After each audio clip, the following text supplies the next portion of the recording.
All right, thank you very much for attending Worldwide Slot Car Chat number 10, I believe is where we're at. I'm your host, GREG GAUB, Seattle area slot car racer for the last 10 years, participating in 1/32nd scale hard body slot car racing, primarily analog and digital with 2 clubs. But as people say, I'll race anything. If you put a car in front of me and a controller in my hand, I'll race it. So we'll get Steve and then Graham to do their quick intros. And then I don't think Mr. Underwood's been on before. We'll get to you in a minute and have you tell us whatever about yourself you'd like to share. So Steve, okay. Whenever you're ready, go ahead. Yep, unmute. You're still muted.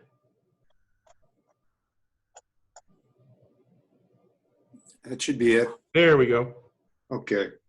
Minneapolis, Minnesota. Belong to a group up here that races usually on my track, but they all have tracks. There's a core of 6 of us. We've had as many as 12 over the years. We've been going about 15 years.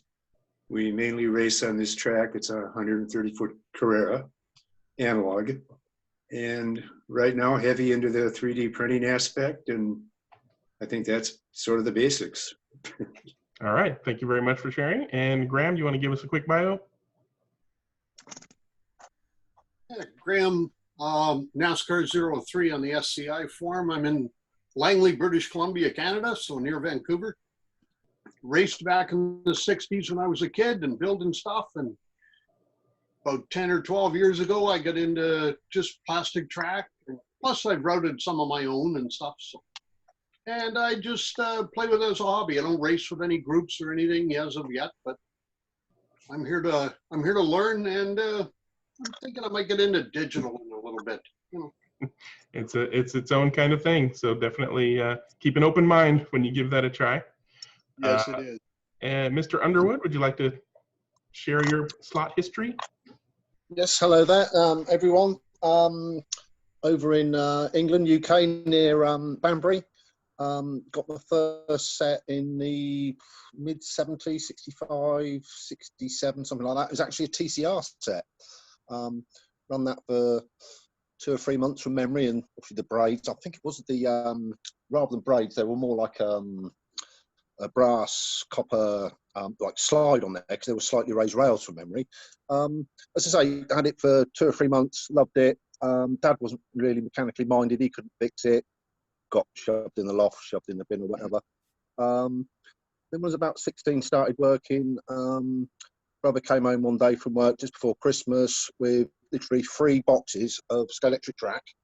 Obviously loads of old Minis, TR7s, a load of old F1 cars.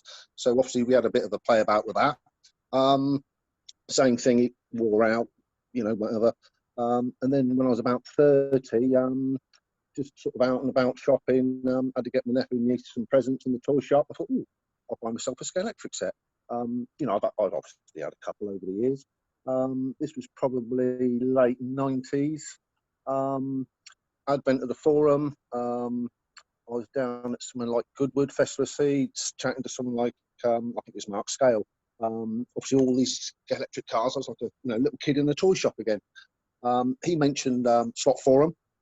So logged on there, and then within probably a week, probably a couple of weeks, I suppose, there was a post from the infamous Wankalix saying who would like to start a slot club in this sort of Oxford area. So obviously sent Pedro a couple of emails about it. Didn't go to the first meeting, but turned up for the second one. And basically I was sort of hook, line and sinker. We raced on an old 6-lane Scalextric track of about 115, 120 foot. We ran that for probably 3 or 4 years. Generated a bit of money, and then we spoke to Sean at Pendle and got a load on Inco track. Built a little 4-lane, obviously just analog. We ran that for probably 10 years. And obviously without any crossover, and obviously trying to sort of have a few more inter-club competitions and sort of national competitions, we ideally needed to put a extension with a crossover in to try and equal the lane lengths up. So we did that.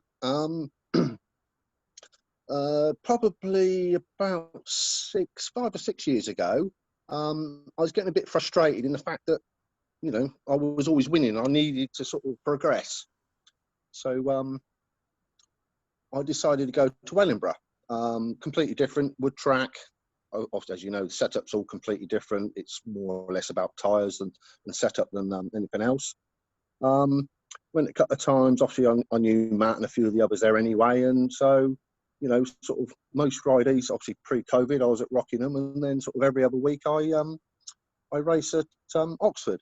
Predominantly analog. I do digital, but it's all Gary's Disca GT3 and WEC stuff. So obviously we hold events at Rockingham. Obviously should have gone to well, we all say Henley, but obviously it was in Leamington Spa this year. Obviously, unfortunately, they got cancelled. Been over to see our Dutch cousins in Eindhoven with their lovely Suzuka track. And then we were hoping to do, there's a big event in Barcelona. Well, it was last December. I know Keith, Gary and Dave Maddox from North Staffs, they all went and really enjoyed it. So we were hoping to go again this year, but I don't think it's going to be on, but we shall have to wait and see. But predominantly sort of out and out racer, mixture of analog and digital, and sort of semi-serious sort of collector. Probably got about 400 cars of different flavours, you know, old F1 cars up to sort of modern GT3 type stuff. But that's about it, really. Wonderful. Thank you for sharing. And as I'm sure you've already seen and know from experience, a lot of us have very similar slot car histories with the HO as a child and all that jazz. Yeah. We've got a... Go ahead. Yeah, as I say, I've watched most of them. Obviously, you know, obviously the trouble is with the time zone. I was going to do it sort of, wasn't last week, the week before, but then worked out, I was going to join about an hour later. I thought, I'll join in the next one. So here we are. Well, I mean, even if you can join, even if you can't join until after we've gotten started, by all means, join in late. Yeah. That's certainly fine. And it looks like some of our previous guests have joined in, so we'll get quick bios from anybody who wants to share. Nick, Nick Kurzweil, do you want to go ahead and give us a quick bio? Evening all. Race at Rockingham here in the UK along with John Underwood. Got back into it second childhood about 5 years ago. Race predominantly on wood. Do also do the Disca digital stuff on Ninko track. Yeah, I race. I don't really collect. I did the collecting thing when I first got back into it. I started buying this, buying that, buying like anything pretty that came out. And I realised I was just wasting my money. It's sitting there, I'm not using them. So I got rid of all the stuff I don't race. Now I just buy what I race. Getting a little bit bored with this lockdown stuff now. I just want to go and race. Had a bit of a test session at A1 Slots, Roger Barker's place last Saturday. Had about 2 hours. You have to book a slot, social distancing and whatnot. Had a 2 hour slot up there, just did some laps just to unrust the trigger fingers, so to say. That's me. Have a good evening, gentlemen. All right, thanks, Nick. And yeah, we're all itching for some trigger time. My local analog club has started racing again, and everybody's, you know, wearing their masks and trying to stay apart. But it's hard because you just kind of want to fall back into your normal stuff. So you gotta keep things in mind. Lance, is your microphone working? No? Okay. And Alan, why don't you give us a quick bio? Mr. Nonfractal. Your microphone's muted.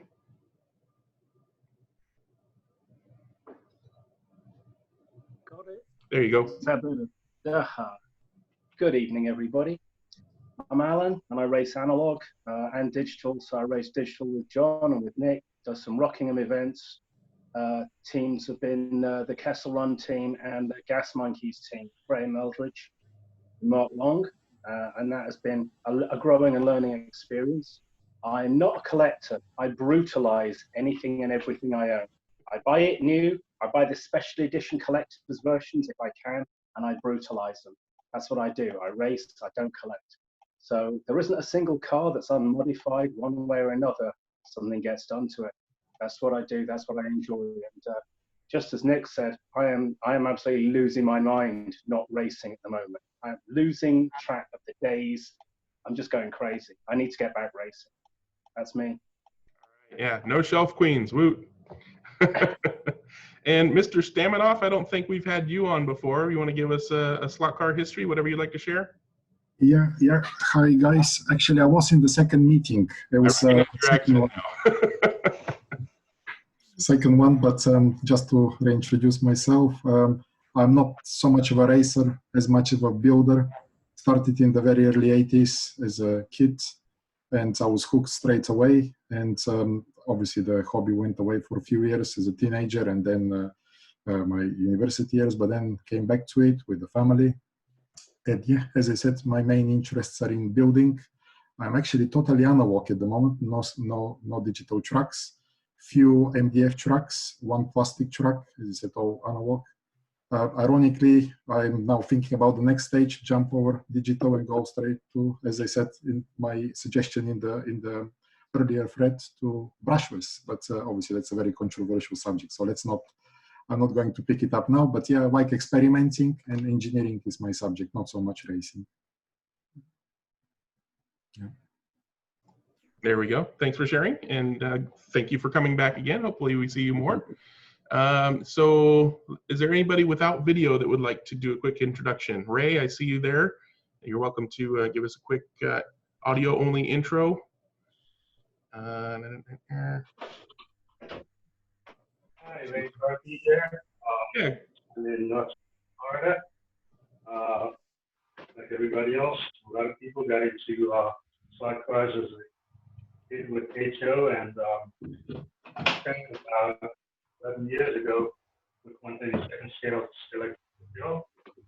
And I am not a collector, I'm a runner. I buy anything I like and run it. Not very many people around here do slot cars. I have one buddy about 30 minutes away who has an Inco track. I have the electric digital, but we managed to cobble something together where we can race on both our tracks. That's it for me. All right. Thank you very much for sharing, Ray. And let's look at the list a little bit more. Anybody else out there with just a microphone want to say hi? Zach, Slothead, Portals. Hi, Greg. Hi, Greg. It's Portals here. Hey. Good evening, everybody. Yeah, regarding scale electrics, the story's probably very similar, familiar to a lot of stories I've heard here. I was about 10 years old. I got my first scale electrics 400 set for Christmas. The one with the yellow Renault and the green March car. So that was all good fun. I kind of got back into it maybe 5-6 years ago now, when my son was about 4 or 5. We saw a Black Friday, I think it was, electric set, the Cops and Robbers one at half price for, I think it was £45. So that kind of got us back into it. Started buying track, bought quite a lot of track. Got into Ultimate Racer 3 for designing. And we had a few different incarnations over the years and eventually settled on quite a large one. Then I bought an APB and decided I wanted a portable track. Don't have a huge amount of space, enough to get a 12x6, but it's going to be too big to store. So now I'm down at a 9x5 extended to 10x5. There's a link to actual tracking. The build is still under progress, and there's a link to that in my signature. So yeah, it's mainly racing for my son, friends over, family over, things like that. Never club raced. Not really into collecting. Most of the cars get bashed up within the first hour or so on the track. But yeah, so it's all good fun. What I've been doing at the moment is trying to finalise and make permanent the track I have. It comes apart into two sections. So I've been laying down cork, multiple layers of cork, painting borders black, all that kind of stuff at the moment. So I'm hoping to get the actual support stuck down in the next week or two. But it's taken me 5 years to get this far. So we'll see. All right, thank you very much for sharing. And we'll probably talk about some of the things that you've been doing with your modular track. I think you were the one that suggested the topic of fixing things to a baseboard. So we'll, yeah, that's right. Yeah, there doesn't seem to be an easy way to do it so that it's removable without some damage. But I guess we can chat about that when you bring it up. Yep, we'll definitely talk about that in a few minutes. Anybody else with no microphone? Looks like Slothead in the chat says no microphone. Just here as a spectator. Enjoy the meetings. Solo racer with 2 wood tracks and oval and a road course. Very cool. Wood tracks are awesome. Gotta love it. Anybody else? Anybody else want to give a quick introduction before we move on to opening the floor for topics? Hearing none, feel free to interject if I keep talking. But we'll move on. Does anybody have any show and tell or interesting things or something that's new to you or something that interesting that happened in your life? Slot related, preferably. I'll take that as a no, but feel free to chime in at any point in time. And so we'll go ahead and hit that fixing plastic track to your baseboard so that it's removable. Obviously, that's going to depend largely on what kind of plastic track you're referring to. One of my favorite methods for fixing track to board so that it's removable for Scalextric Sport Track, and I'm not sure if it works for Scalextric Classic or Classic SCX, because I'm not sure if they have the same size little circles, but under Sport Track there's these little circles.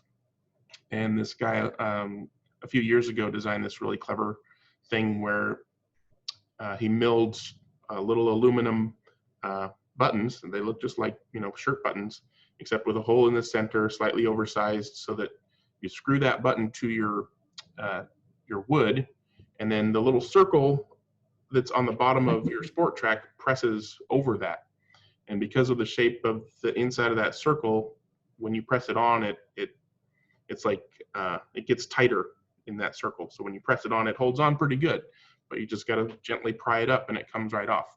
And it's this whole cool system. He called it Track Spurt, or yeah, Track Spurt was his business name. Lex Locks was the product name. It became too expensive for him to manufacture and ship around the world, and so he gave me permission to copy it for 3D printing, and it's pretty quick and cheap to print a bunch of those. And it's a pretty clever system. It works great. I've used it for both of my for my main portable party track and for a couple other things. But it pretty much only works for sport. I had a guy asking me to make those for his Policar track. He said that there are similar circles at the bottom of Policar track.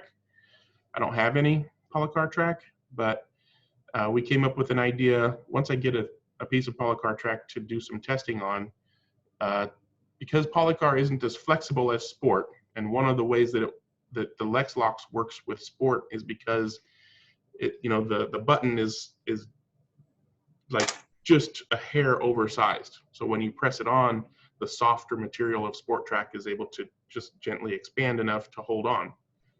Policar track is not that same material. It's much stiffer. And so he had the idea of designing the little button part to have a groove around it, and then finding an appropriately sized O-ring to snap around the button so that the whole concoction has a good solid friction fit inside the little circle on the bottom of Policar track. And I think that'll work pretty good. Just gotta get me some Policar track and find some O-rings that'll fit inside but also stretch around the little button. But once that's done, I think that same system will pretty much work. Does anybody know of any other plastic track that has just like a circle of plastic on the bottom of the track? I don't have any Ninco. I don't think Carrera has anything like that. I've got some Carrera track. I don't remember seeing anything like that. There was another guy who basically glued magnets under his track and steel plates on the board so that the magnets, stuck the track to the board. And somebody mentioned that might interfere with the way that your car is driving as it passes over the magnets. I'm sure you could put them in a strategic location so that it has minimal effect, if any, on your car. But anybody else have any tips and tricks or clever ideas for affixing various plastic track to wood? Greg, I was slightly confused. I couldn't find the original Lexlock's thread. I did actually talk to Captain Kev probably about 4 or 5 years ago about it, but it kind of fell by the wayside. The question I have is, I think you said in the post recently that it doesn't use magnets anymore. Is that the case? Or? The Lexlocks only ever used magnets in the process of locating your mounting places for the buttons themselves. The method by which the track holds onto the board is magnetless. So you use a magnet to hold the spike under the track in the little hole, and that spike presses into the wood to give you your locating point for your screw, and then you screw down the button such that the button can still move slightly. But there's no magnets in the actual holding on of track to wood. Okay, so if you wanted to remove the track, it's basically you've screwed it down, so you just pull until the top bit pops out the plastic circle. Is that correct? Exactly. Yeah, you just gently pry up the track so that you're not you don't want to jerk it and bend the track. Yeah. How many? Sorry. One button per track is more than enough. My portable layout has one button per every other track, pretty much, and I could probably get by with less if it was all one big track. Like one of the tracks that I did when I was testing it was just a big track on a big board, and I think I had one button like every second or third piece or less, and it held the whole layout on there just fine. Standing up like that, I wouldn't have put it upside down, but standing up just fine. For my portable track, since the sections are basically divided into where each section of track connected to a board is only 2 or 3 pieces, or one of them is only 2 or 3 pieces because it's just a short straight, and then some of them have some curves and stuff like that. But even with that, it's only one button, every third or fourth piece of track. Yeah, because that was the two things potentially that put me off. One was the fact that there would be magnets under the track, and the second one was it would be a bit kind of odd for my own back having to do every single piece of track once or twice. And I guess it also holds the barriers down okay as well when it's on the vertical.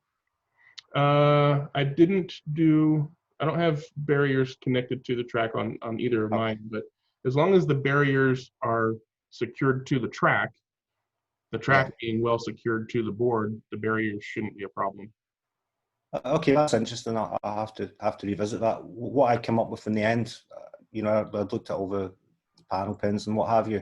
I did mess about 4 pieces of track and bits of spare wood with cork on top, and tried dabbing hot glue in various places. And one in each diagonal corner actually seems to work, and you can rip it up without too much difficulty, as long as you give it a little bit of heat with the hairdryer first. So, that at the moment looks like the way I'll go, but I will have to look at the Lexlocks again. So thank you for that. Sure. Yeah, and the nice thing is, since you gave us permission to 3D print them, they're fairly inexpensive and quick to print. If you break one, then print another one. Like if I was to print them for somebody, I'd print 100 of the buttons and a couple of the spikes for locating them for 10 or 20 bucks. It's like nothing. Do they screw in, or do they just push in when you're connecting it to the base? The buttons, you screw each button in with one screw. Okay, so it's got a thread on it. Yeah, and so you need a pack of screws to go with it.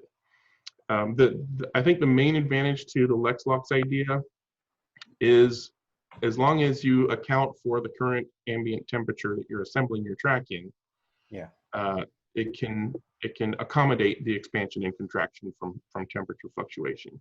So if you're putting your track together in a cold environment, your track has contracted, so it will expand. Therefore, when you put your layout together and you're setting up all your Lexlocks buttons and stuff, you want to make sure you got a hairline between every piece so that when they expand, they don't cause buckling.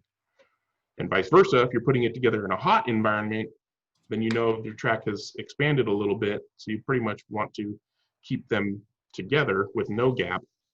That way, when they cool off, it doesn't pull apart completely. Of course, if you have a really, really long straight, it's and you have it out in the sun, it's probably gonna buckle. So keep the sun off your black plastic track. It's a problem I have. It sits in the in a bay window and the sun streams in there every morning. So you can see the lane changers go crazy. We just randomly click away when they feel like it because of the. I guess it's I remember that. Yeah. So the only thing that reserved me about Lexlox, as I said, I've already said about the magnet thing, but I've got a bit few raised sections and it's just 4mm plywood that's underneath that. Would it be, what kind of thickness of wood do you need successfully to be able to use these? Or I suppose you could maybe print them in different sizes? The thickness of the wood doesn't account for anything as far as the functionality of Lexlox. That they don't go into the wood. The only thing that goes into the wood is the screw that holds the button down to the wood. Sure. So what kind of depth would that be? I'm sorry? What kind of depth of screw would that be then? I mean, whatever screw you want to use, you know, as long as you don't over tighten the screws such that you pull the, you know, you drill the wood out with the screw. Okay, I get you. And you wouldn't even want it to, you wouldn't want to go that tight anyways, because the whole point is to have the screw slightly above, so that the button can move around. Makes sense. So even if you're 4mm plywood, I think the only concern I would have is that if you didn't choose an appropriately short screw, you'd want to get a fairly short, fat screw. But you might have little screw tips pointing, you know, coming out the bottom of your 4mm plywood board.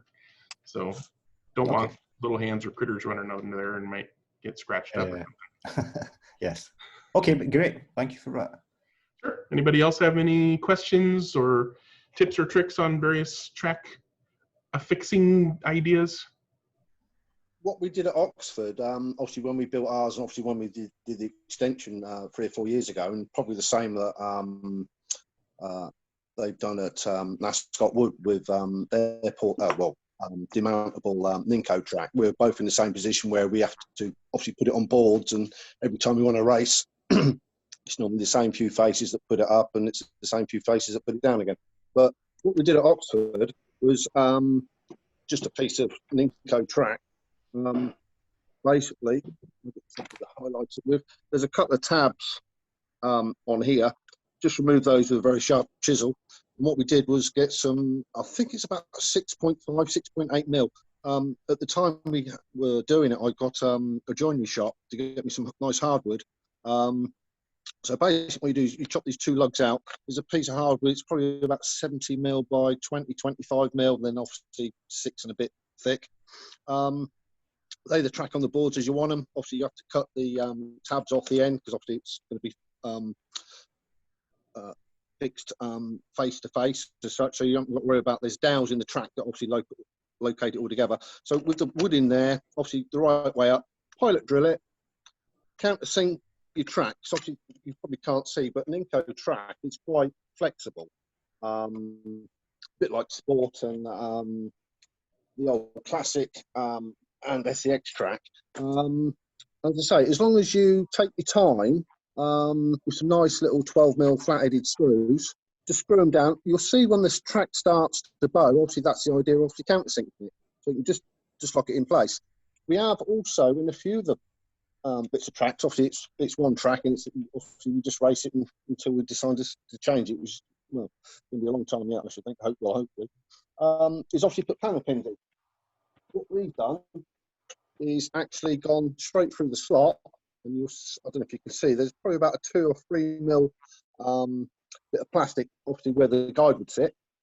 Tap it in, obviously use an nail punch to recess it, and then get something like obviously on Ninko, no more than a 7mm guide. Just get a 7mm guide with a car and just push it over. You'll soon know whether it wants to be recessed a bit more. That's how we fix our track. So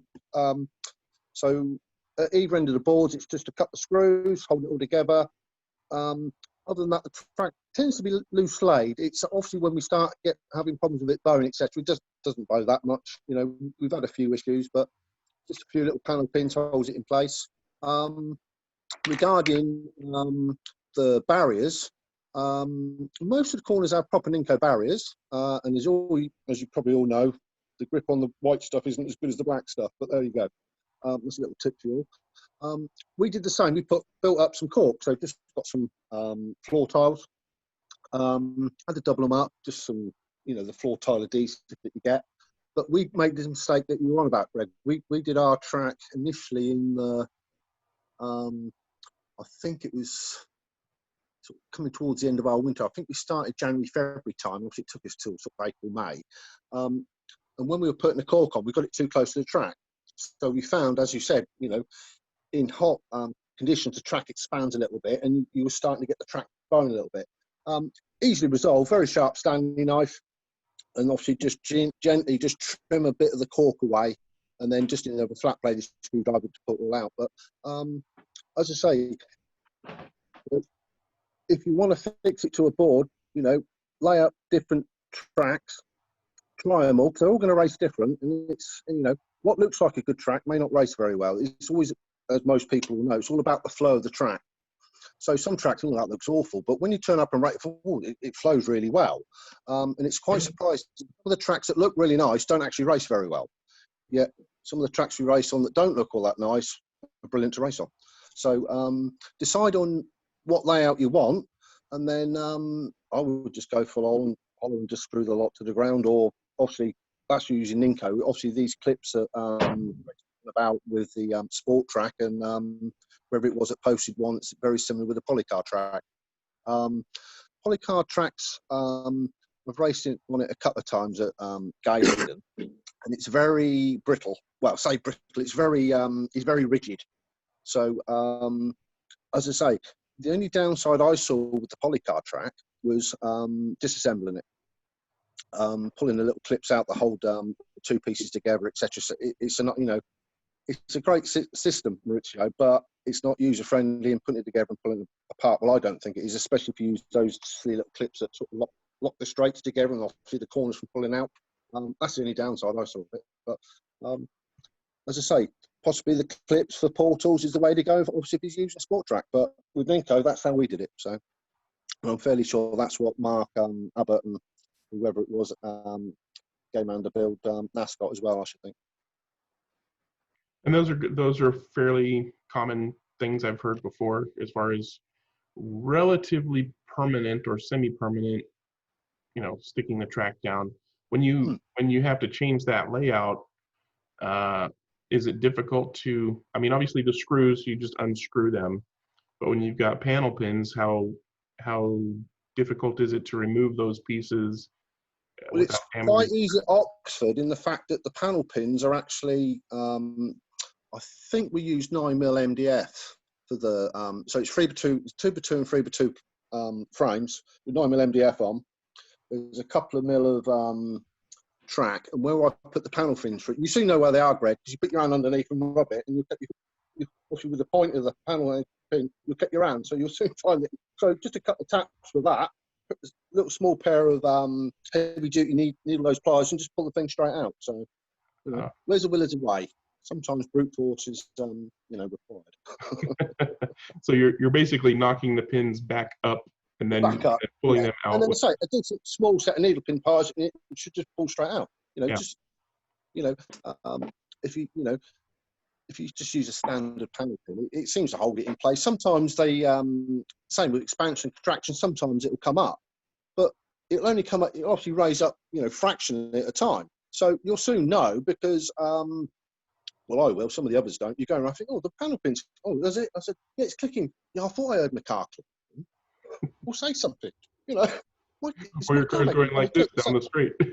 Well, it's just a little click, and obviously, because it's going, it tends to be on the straights, because it's going so fast, you don't really notice it.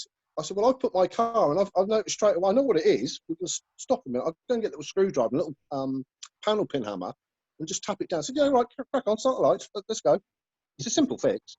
You soon, you know, it's you know, it's simple things, isn't it, that some people don't always pick up on, but you know, that's racing. All right. Yeah, I think I might buy a packet of panel pins and use some old tracking, just give it a whirl and see how easy, how difficult it is.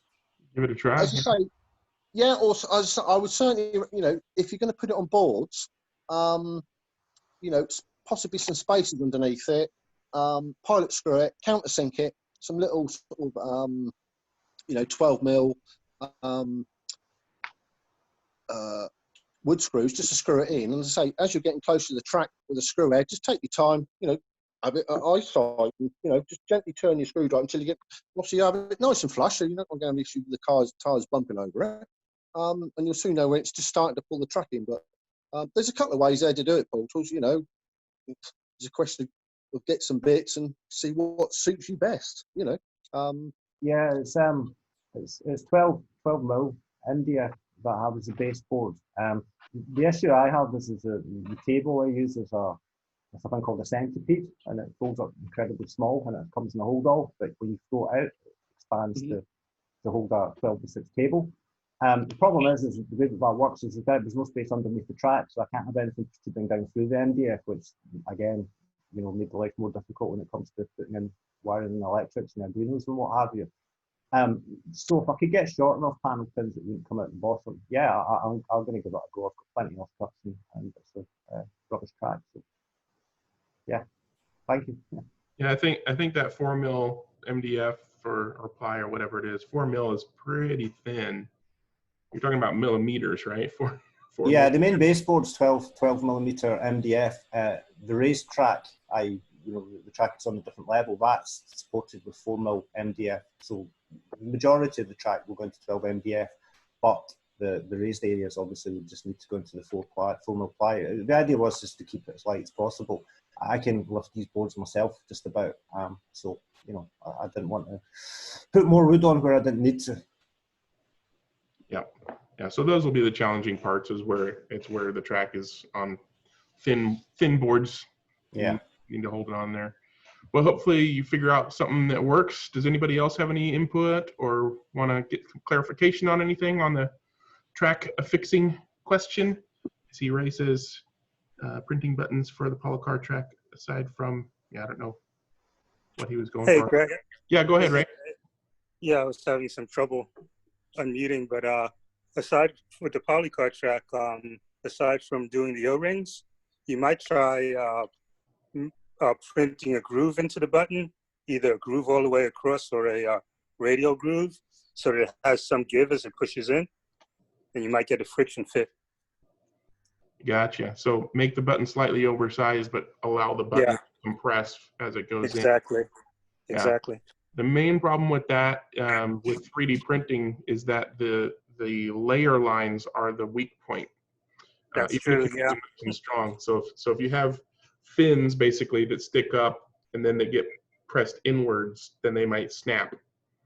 Like they're likely to separate. Yeah, so that's worth testing though. It depends on how it's going to be getting the right precision, you know, between the tolerance so that it's only getting pushed a little teeny bit so that it's not pushed beyond its, you know, breaking point. But yeah, if I can't find an O-ring for cheap that'll do the job, then that's definitely worth considering. Thank you for that. You're welcome. Anybody else want to chime in on that topic before I grab another one?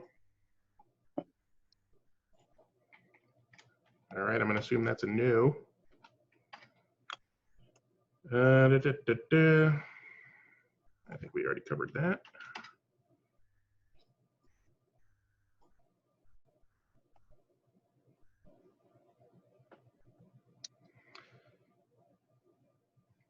Well, I'm not sure how many people will be able to talk about this. I know that I probably can't, but somebody was asking for discussion on third-party development of software.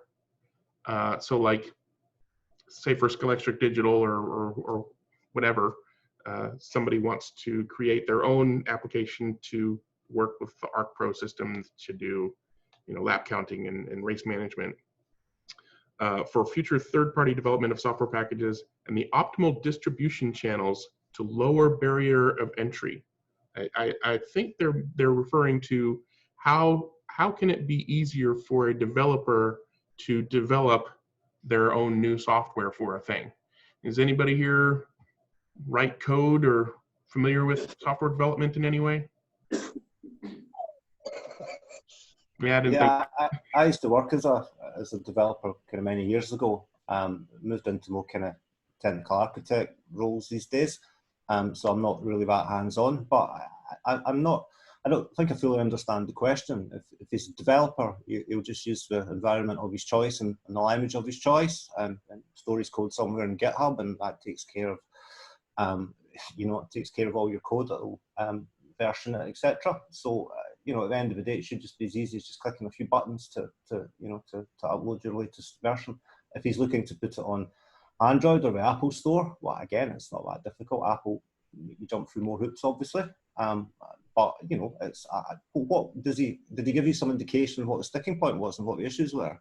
Nah, sometimes people just say, here's a topic, and it's like so broad.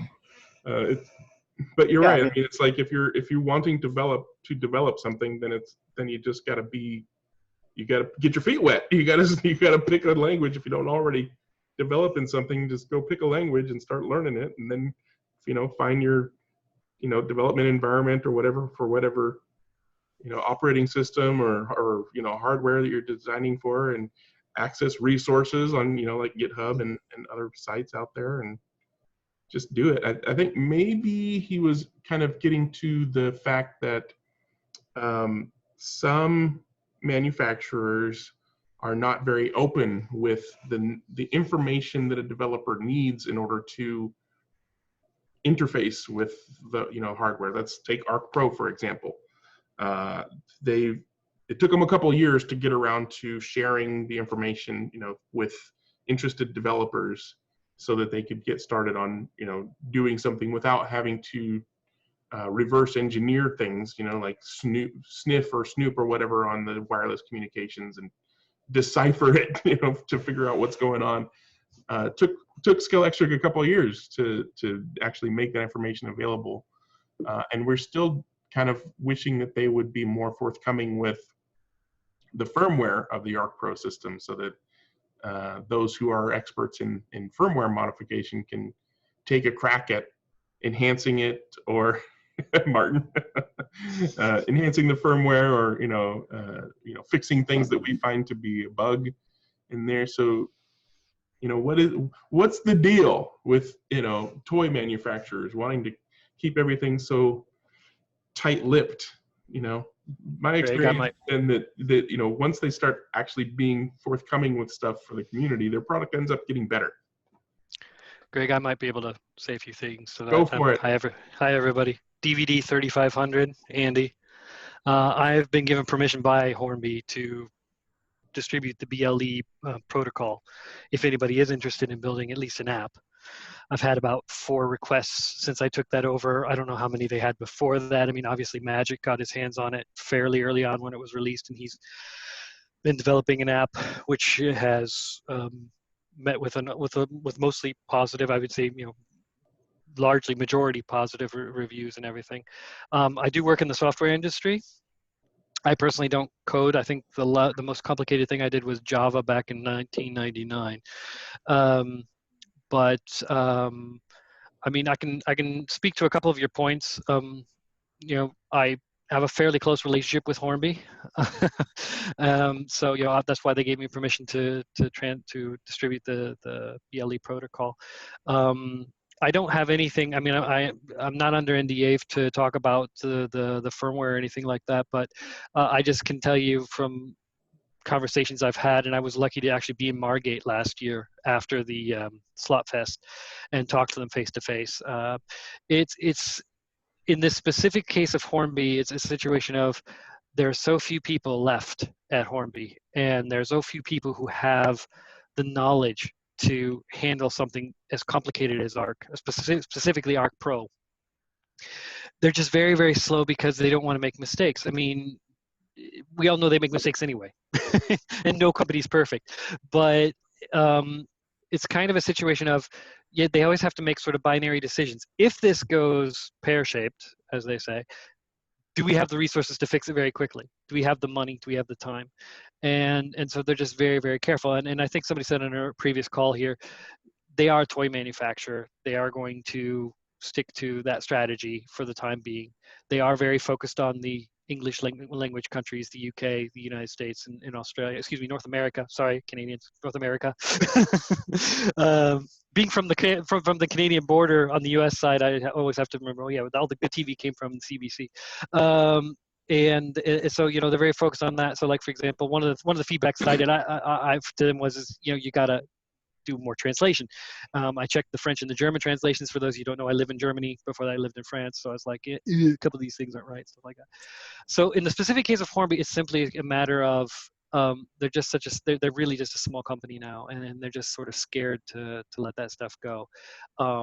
They are forthcoming with the BLE. It is possible to make an app, as Magic has shown. For Carrera, living in Germany, I of course I don't have a Carrera system. I don't replaced by the light boards because I don't do that. Carrera is fairly typical German in that they're risk adverse. They're also afraid of making mistakes, but simply because of loss of faith. They've already had to replace Pro X with what's now digital. They don't want to go through that again. So they're very, very slow with that. Plus, I don't know if you guys knew this, but they've actually gone through a merger or a takeover. I'm not sure the exact technical term, where they and Revell are now one company, which should be good. And I think for both companies, and I can't speak to SCX or Ninco as far as their digital system. I mean, Ninco is pretty much non-existent. But digital's not, and people who want to do that, it's just not super high on their priority list as far as I can tell. And that's where I can tell you a little bit about software, because even though I don't develop software, I'm in a software developing team. You get a burn down list. You have to prioritize. You prioritize things. If you do the modern method of development, you use what's called agile methodology, and these things raise to the top and fall to the bottom. One could argue, is it so important to constantly update the app with your catalog content as opposed to fixing bugs, the things that just don't work? But that's something I can't directly answer. And just one last point, because I don't want to belabor it too much, but when Magic first started making his app, he was just bombarded with requests and ideas and all this stuff, which on the one hand is good, but he was one guy in Italy. And when I was reading through some of the stuff, I mean, it's calmed down a lot. I mean, he's been doing it with Greg for what, 3 years now? When it's calmed down a lot, but at the beginning, it was just like, they were the most obscure requests. I was like, why would you ever want to do that? I mean, and that's the part of the problem of the software, because you can do just about anything with it. People try to do anything with it. And that's why I made a suggestion a couple of years ago. I'm also DVD 3500 on Slot Racer Online and Slot Forum. I was like, guys, can we just sort of sit down and think through like a race night? If we want to turn Arc Pro more into a prosumer product, closer to RCS 64, which it'll never be without the firmware, like Greg said, but if we want to get closer, what do you actually do on a race night? I was looking at things like ease of putting racers' names in, ease of getting cars in, getting the statistics out of the system after the race, evaluating things, you're creating spreadsheets, things like that to sort of manage the racing event. That's what I was looking for. And people were asking things for, I don't know, like, could you get 2 cars to go backwards for 3 laps and then go forwards and then, have the engine blow up and stuff. It was just like, don't get me wrong, some of those ideas were kind of cool, but he's got to prioritize. He's got to burn race. He's got to burn. So, I don't know who asked that question, Greg. I follow you all over the place, but I didn't see that specific question. Maybe it popped up today. But I think at the end of the day, I forget what Portal's 999's real name is, but to his point, you just got to sit down and just try it and do it. And a couple of the guys I've given the protocol to have just outright said, I'm not going to publish anything because I don't want to deal with the backlash. I'll tell you about it. And one guy's doing, I think he did post something on Slot Racer Online. He's doing some sort of weird Raspberry Pi thing where he's basically expanding Arc 1 to be hooked up to his computer or something. I mean, I barely understand this stuff. But he's doing it, in my opinion, he's doing it right. He's got a GitHub. He's got all of his information there. Everybody can see it. Everybody can download it. If you're a developer, it just falls right in your hands. Whereas with Magic, it's kind of a black box. He works on it. He does great work, but nobody sees his code or sees how he goes about doing that kind of stuff. The closest I got is I did the German translation of Magic's app, and I fixed a little bit of the English at the same time. Just for fun, I kept switching tire, T-Y-R-E, to T-I-R-E, just to see if anybody would notice.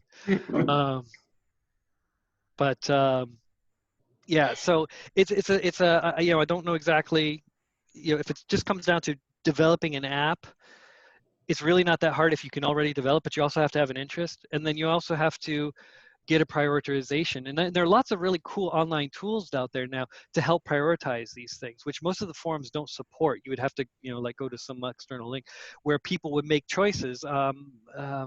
Reddit's quite similar, you know, sort of like, I don't know if you guys have ever read Reddit, but basically people vote for whatever people should work on or talk about or answer or whatever, and it moves up and down. You need these voting systems. You need people to sort of help them prioritize so that they get something. And the other thing is it's software. You put it out there, and Microsoft, that's how Microsoft got big. They put it out there, people use it, they complain about it, they fix whatever they think needs fixed, and then they, you know, keep moving on. And that's the thing I think a lot of us are not used to, because we're used to technology. I mean, you know, a slot car works or it doesn't. You know, it's kind of like, and why it doesn't work or why it doesn't work well is, you know, a fairly finite number of things. Whereas with software, you know, it could go on forever theoretically. And I just think that there's trouble with people coming to a consensus as to, you know, what the software should do or how it should do. RCS64 does a great job of that. They manage that really, really well. I wish I knew more about them and how they do it, because I would like to replicate that with Arc Pro, but we all know that's probably not going to happen, at least not right away. And as far as, you know, the manufacturers not being forthcoming, it's intellectual property. There's legal issues. We had a law come into effect in the European Union in 2018 called GDPR. So we had to double check the app to make sure that it wasn't sniffing any kind of personal data. You know, lots of those things come up, lots of regulations. Everything in Europe is much, much more highly regulated. But in Hornby's case, just because I know these guys, it's probably a situation of they would really love to just work on Arc Pro all day long. But, you know, Hornby's got a strategy. They just released their annual report last week, I think. So you guys can go online and read that. You know, they're doing better, but it's like the guy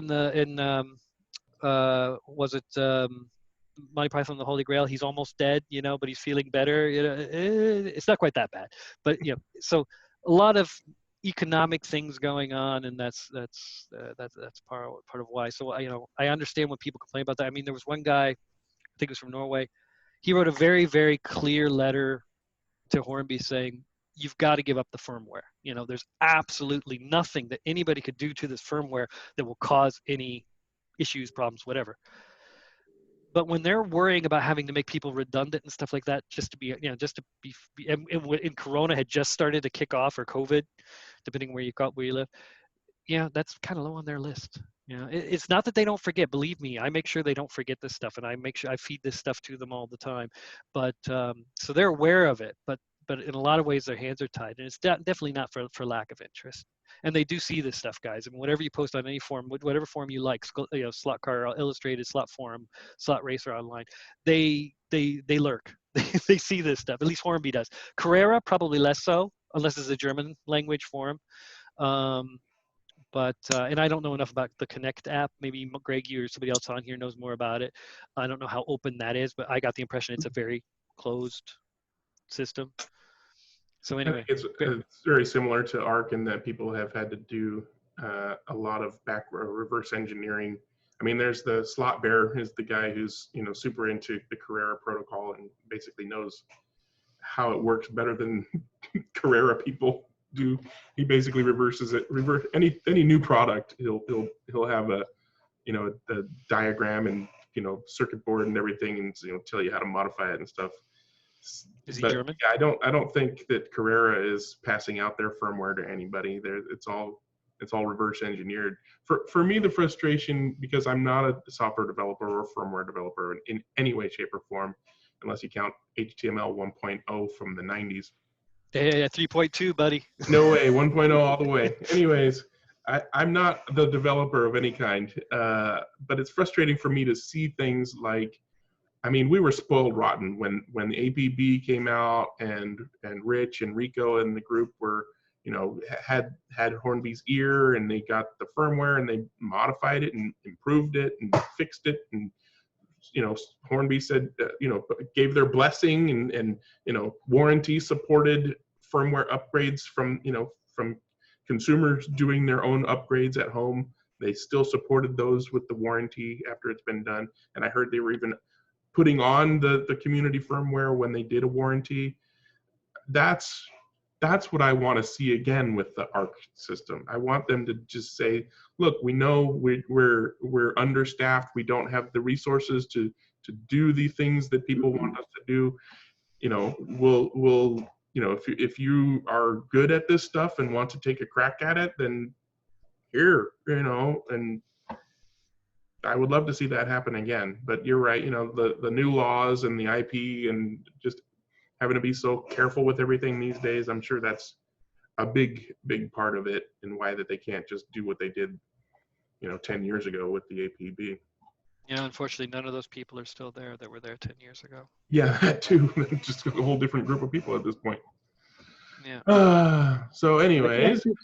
I guess it gives us some kind of perspective about what Slothead have been doing with their oxygen and, say, C-type chips, that Maurizio has managed to cut deals with so many organizations, including Hornby, to sub-license protocols to be able to build these chips that apparently can run oxygen, can run Scalextric, can run on different platforms. I mean, I don't think there's any other company of the profile of Slothead or even attempting that kind of stuff. To be honest, when I think about what it would take to do that for the digital platforms, I'm amazed that anybody's taken it on the way that Slothead did. And I'm amazed that any of it works at all, to be honest. Well, if anybody's ever met Maurizio in real life, you'll know what a charming man he is. And that's one of the things that I also think is really important whenever anybody wants anything. It doesn't have to be software. If you want a new car, or you want a different piece of track or whatever, be nice. You get people just yelling at Hornby, you know, why the F did you do it this way? And this was such a big mistake. And, you know, this roof line's off by 3 millimeters. Da, da, da, da. Be nice. Yeah, Maurizio is definitely the man. But speaking to your point, Alan, about them having that multi-protocol thing going on, I have to at least, you know, admit that although Slothead is my preferred technology, Scorpius has been doing cross-platform functionality as well for quite a while. They initially, in fact, that was their main selling point. When Scorpius Wireless first came out, it was, and part of the reason I was enthusiastic about it was because they purported that their chips could run on any track, and they had a video that showed, you know, them putting their car on a Scalextric digital track, and then they moved, you know, without cutting or anything, they took those cars and put it on an Encode digital track and drove them around and everything. I don't think they did Carrera, but now they're talking, you know, their cars can do, you know, Scalextric and Carrera, and of course Scorpius, and, you know, I think he's saying it'll work on oxygen, but basically because SSD and oxygen are so similar. Initially he did that, and then I'm guessing he got a cease and desist from somebody or something, and said, okay, forget it. We're getting rid of all the compatibility stuff, and it's just Scorpius. And then, you know, a few years ago, when you know, Oxygen started adding that SSD compatibility and other compatibilities, and more third-party companies were making compatible chips. You know, there's 2 or 3 different companies that make Carrera digital chips. For some reason, I don't think they're getting firmware straight from Carrera. They reverse engineered, you know, enough to make it work. And so I'm guessing Rick said, well, obviously this stuff is happening all over the place. Nobody's getting sued. I'm just going to go ahead and put that stuff back into Scorpius. And so his latest chip that he's developing is more or less, you know, what the Slothead chip is, with multiple LEDs and lots of wiring options to be able to do pretty much anything. He's even putting a Hall sensor on there for oxygen, you know, full oxygen compatibility on his new Scorpius chip, which is currently still in development. So Slothead aren't the only one. So my opinion in general is that competition is a good thing. So hopefully, you know, that provides some competition and we see improvements in general. Yeah, Carson in here in Germany makes the Carrera chip that slips right into a DPR hatch. Yeah. And they almost discontinued it because they just didn't see a lot of people buying it. So I pointed out to them that Hornby had lost their main distributor in Germany for cars, so there weren't any cars to put them in. And then people started, and because the Germans love Scalextric cars, a lot of them prefer them over the Carrera cars. but a lot of them are digital, and they want to have it, while there is the retro chip, they do that. A lot of them are putting in that that slotted triple chip, the C chip or whatever. There's a lot of testing over here for Carrera as well. So, but yeah, you're right, Greg. I don't think they got anybody's permission to do that. They just figured it out. Yep. Anybody else want to chime in on the software development stuff that we were talking about before I bring up another topic? I'm going to call that a no. So the next one, I think we can get some input on this one. Got the suggestion of the topic of power and control, specifically suggestions or recommendations for people who are relatively new to the hobby, who are looking to make a transition from your typical set power and control to more club level power and control. Does anybody want to take a crack at that first? Do you mean the power supply and the controllers as a unit? Is that what you're talking about? Yeah, both of them. I would say probably, I mean, I'll just take a quick stab at not giving a specific recommendation, but what I would say is if you're a new slot racer and you want to go beyond your set stuff that came with your big box set, then you want to start by trying to find a club in your area first, because eventually you're probably gonna find them eventually and want to race with them. So ideally you are going to want to use similar or at least compatible hardware as the club is using, so that you don't go and buy a positive polarity controller and they run negative polarity on their track or whatever. So then you've got a club to talk to about this stuff, and you can say, hey, what kind of controllers do you guys recommend? You can try their controllers and build your own track just like they build their club tracks. But for those who don't maybe have a club in their area, anybody have some suggestions? Start out with Parma. They're cheap. See what you think. Yeah, that's what I was going to suggest. Buy a couple variable power supplies. You can get those very cheap now. The ones we've been using for years, and several other people, are these tattoo power supplies to do tattoos. They're variable. They got tons of power, and they're $30. We've had two going up that for 5 years now, on most of the tracks. We have pyramids set up. The pyramid just sits under and collects dust.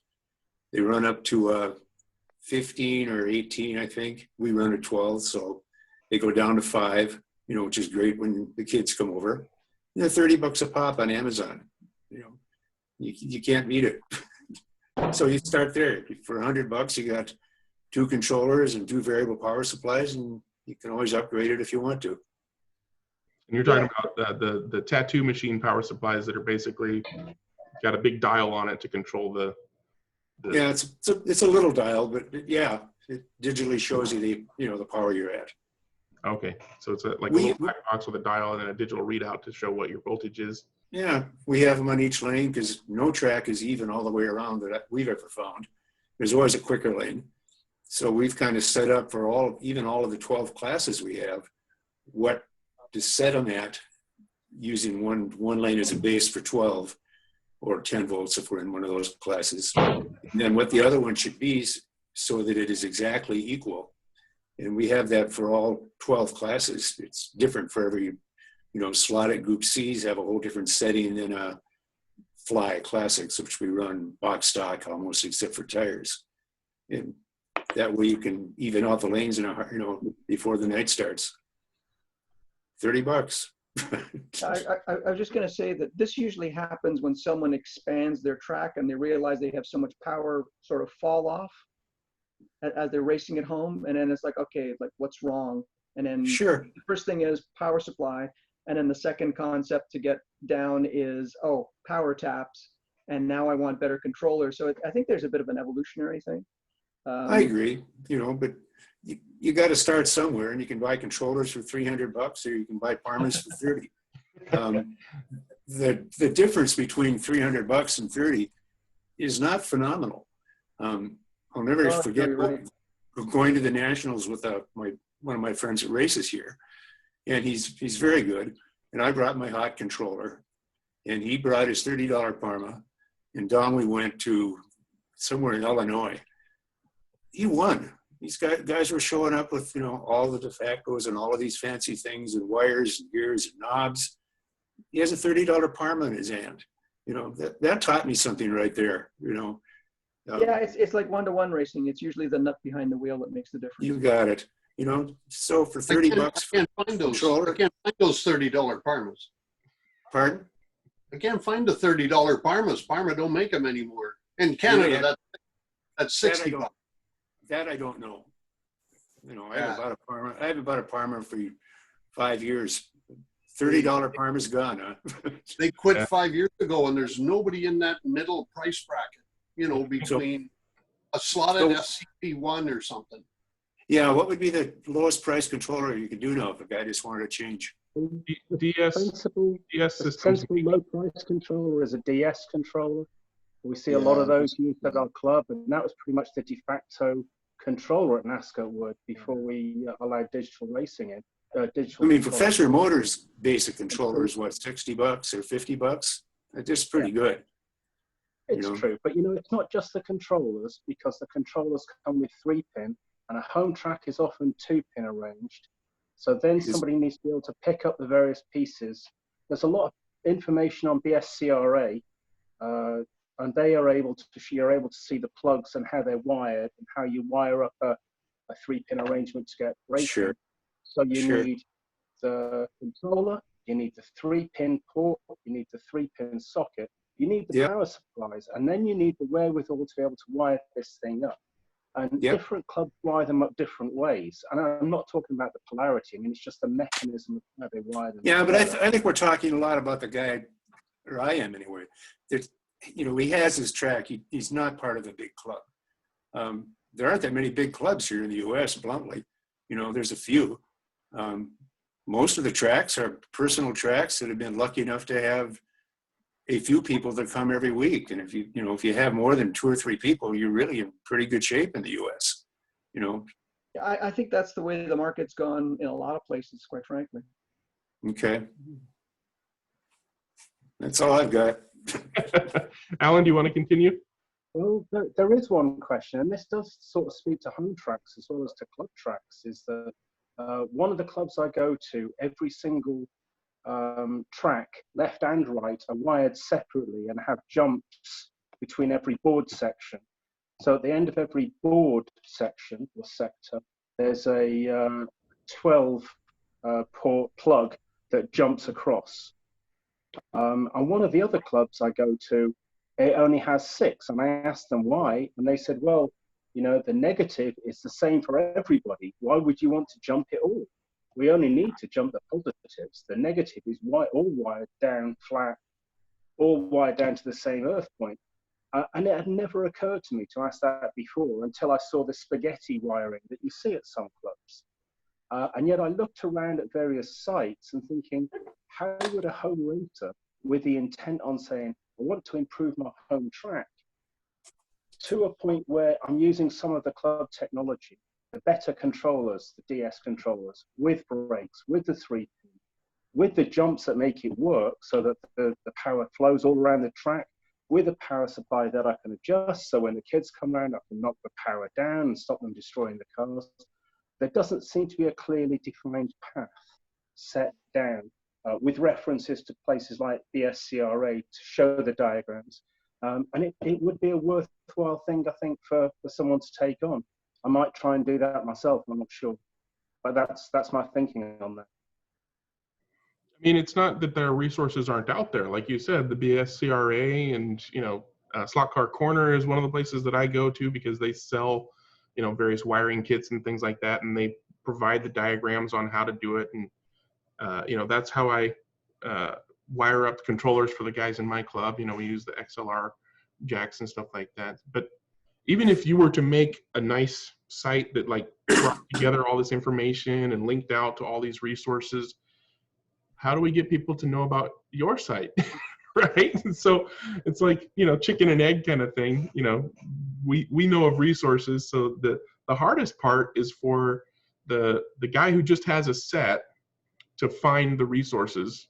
And I guess the hope is that when he Googles slot car, whatever he's Googling, he gets to one of our sites. You know, he gets to Slot Forum, he gets to Slot Racer Online, he gets to Slot Car Illustrated, and whatever other forum, and then, you know, they can drill down and you know, they go to the analog slot racing sub-forum, and hopefully every one of those has got a top level, you know, pinned post that says, you know, get started links. You know, here's links to resources to help you get started. It'd be nice if there was, like, on every one of those forums, you know, just like a top link, just got a set, want to get better, click here. Because like you said, a lot of people don't think about, you know, when you see people on Facebook or forums, they say, can I put an extra power supply to get more power? My cars are slowing down or whatever. And they say, can I add another power supply? And it's always, no, don't add a second one, because you can't have two on the same track, because even if it's analog, the power has to go through the controller to the track. You can't have multiple, you know, spots of power going to the same lane. So then you got to explain power taps, you got to explain continuity, you got to explain, you know, power bases, especially with digital and all that stuff. And so getting them beyond that, I want to beyond the understanding of you plug a thing into the wall, it has power, and you pull the trigger and it goes. They're learning minor electrician stuff. Yeah, Greg, 10 years ago, I was in exactly that position. So what I did, I happened to be a member of Slot Forum only at the time. So I looked it up on there. It pointed to the BSCRA site. I sort of got my head around that. I also went on John Underwood's club. What's Alan's site, John? Yeah, that site. Oxford Scale Electrics Club or something. Well, there's Banbury Scale Electric Club. It is Banbury Scale Electric Club. Alan, a member of John's club. Yeah, that or Oxy Image, I think. As in Oxford. Oxy Image, IMAGE. Yeah, so a combination of those two sites. You know, I sort of I went back and forth between the two, and I worked out that in the UK we have these 3-pin lamp connectors. So I worked out how to do that, how to connect it through the power supply, how to get the break-in working, and it just went through the two sites, and it sort of fell in my lap. Really, it was quite simple, but at the time I just perfect. Yeah, show it again, Graham. Okay, you can talk through that in a second when I'm finished. That's really interesting. And I went to a club that was a nightmare, cat's cradle, cables flying everywhere. Abergavenny is terrible, John, as you know. And then I just started talking to people like Alan from Oxford Club and various people who could tell you clearly, succinctly, this is how you connect two boards together. This is how you get break-in on your throttle. And I was starting off with a DS45, I think, and I built up from there. And it was just following how do you set up the next stage? How do you set up the next stage? How do I get away from a power base with a plug-in? Like the worst thing in the world is a Carrera or a Ninko DIN 3.5mm DIN socket. How do I get from that to a club type socket? As long as it's not made by Lucas, you're fine. Prince of Darkness, yeah. Graham, I'm really interested in what you're showing there, that piece of track, how you plug in there. Well, this is SCX. You know, I just started off like Greg was saying. I just started off years ago with SCX plastic pack. And then I realized that one power transformer that plugs in the wall, you know, if one guy lets go of the throttle, the other guy gets more power. It usually goes off the track, you know. So this I wired up so that I could, and these are just, this is copper tubing, you know, square tubing. So you can just clip on with alligator clips, and it's all coated red and black and brake. And then I wired it up for 2 power supplies. So there's 1 power supply for each lane. And then the way I wired these little connectors here is if I have an SCX power supply for each lane, so nobody ever runs out of power. And if you want to go in reverse direction, I've wired these 2 plugs backwards, so you just swap the power supply, and then the cars will go in the other direction. So, Graham, or do you still use that, or is that what you've had before? Or? No, I still use it. Yeah, whenever I set up my track, this is what I use, and then that's why I'm looking for, you know, some new Parmas. I wore out the ones I got many years ago. And so they just clip into these square brass tubings, which is screwed down in here and wired to the track. And as Greg says, that was next level. You know, I got 2 power supplies now, 1 for each lane. Nobody can affect anybody. The next thing up would be a nice, you know, power supply. When I hear about these, you know, tattoo power supplies, and that's probably a better thing. Then I could be variable, right? Do you run power taps as well, Grant? No, I don't, but I should. Some of my tracks are getting up to, when I set it up, they get up to 70 feet. Yeah. You know, of plastic track, and I know down the far end, it's that's a long way away, you know, power wise. But I made this just because I like playing with electronics a little bit, so it was just a little bit of wiring, but it certainly improved. But the next thing up for me is a good power supply. But right now, as I say, I'm stuck. There's no Parma controllers, and even the DS ones you guys are talking about in Canada, those would run me 120 a piece. Are you looking at the base model ones, not the ones with the knobs on top? Well, they're $64, $68 US. You pretty much go to Sean at Pendle's. They're about £35, so dollars, $30. It's not going to cost you $30 for the pair to get them posted, I wouldn't have thought. But have a look on Pendle's website. Sean does the DSs. I've got a couple of DSs.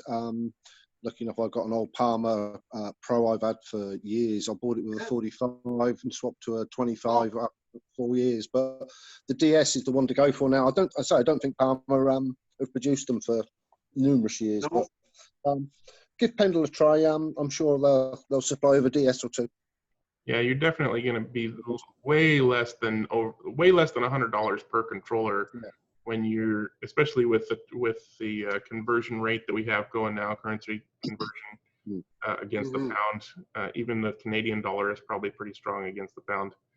And then thanks, Boris. Nice and low. So what's the part number for that? I'll just go look on Pendle slot again, I guess. Yeah, go to Pendle, go to controllers. On the left-hand side, as you scroll down off the DS controller, click on that, and just a standard. It's like it's the DS. It's a Spanish company, aren't they? It's the equivalent of the old American Palmer. Different shape. The only thing is with them, they're resistor. It's like on the board. Electronic instead of. The resistors are a lot better. It's more of an electronic one now, which I've had issues with, but £30, $30, whatever. It's not a problem if it does go wrong, is it? You know.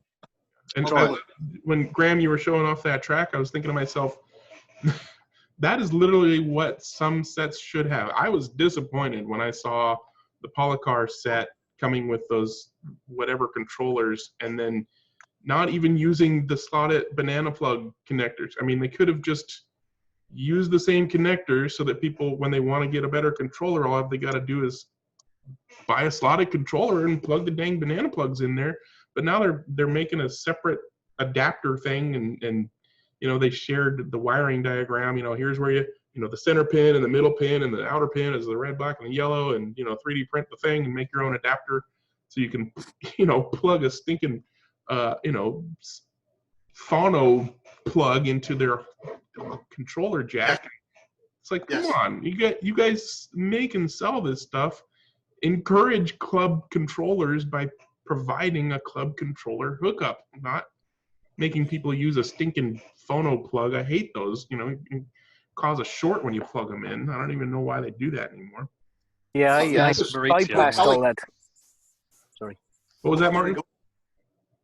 Yeah, on my Policar base, I bypassed all that and I just put a 3-pin connector straight into it. So I can use the thumb controller when the kid's here, or I can plug any club controller, Palmer, DS, whatever you like. Graham, I just put the link to the DS page on Pendle Slot on for you in the chat. Thank you very much. I asked Maurizio that when at the Slot Fest last year. I was like, you know, I see what you're trying to do. He had a huge set up there, Alan, maybe you even raced on it. And he made a big deal about how it didn't need power taps and all this kind of stuff. And I was like, but the controllers, I mean, and he just kind of said, have to save money somewhere. So I think his point was clubs are going to have their, like you guys have all said, they all have their own wiring, they have their own way of doing it, and they're just going to hack into the track anyway, and just to get it out on the market and get that. And because they're the Carrera Go is basically what they are. And yeah, what you really have to remember about what Maurizio is doing with Policar and the Policar track is, keep in mind that phrase, entry level. This is the equivalent to going into a supermarket store and picking something off the shelf. Spending 50 quid and getting 2 cars and a track and everything that works. You're not going to get a lot for your money at that. And in fact, a Policar set, you don't get a lot for your money. But it's there. The track base itself is a good base to grow, and that's I think what he's after. Scalextric have often said, Hornby have often said, they make their money from Christmas set sales. Now they don't make their money off the way NSR do, these custom cars and special racing. They just make them cheap, sell them through supermarkets or whatever.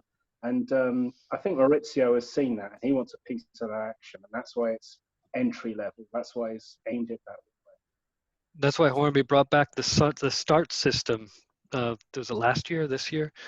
But they at least has the same connectors as Sport. But that plastic track, that hard plastic track, is, I don't know how many cents cheaper, but it's enough to help that profitability to get in there. But my only comment about the whole controller thing, because I agree with everything Larry says, but what I've just noticed is most basic sets don't have brakes.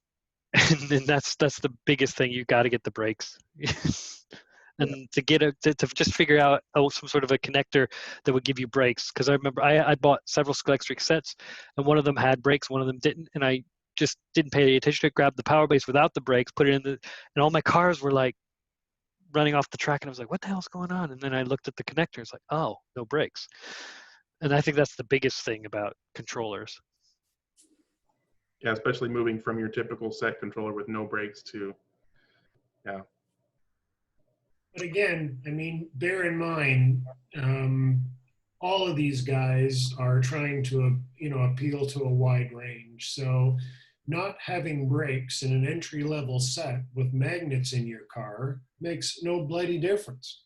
It's only when you modify the cars and modify this and modify this that brakes, variable brakes, chokes, all the rest of this stuff really start making some difference. So as you all know, they could all do it. They could all put, DeFalco controllers and 30 amp power supplies in your set. Now it'd cost $1,000.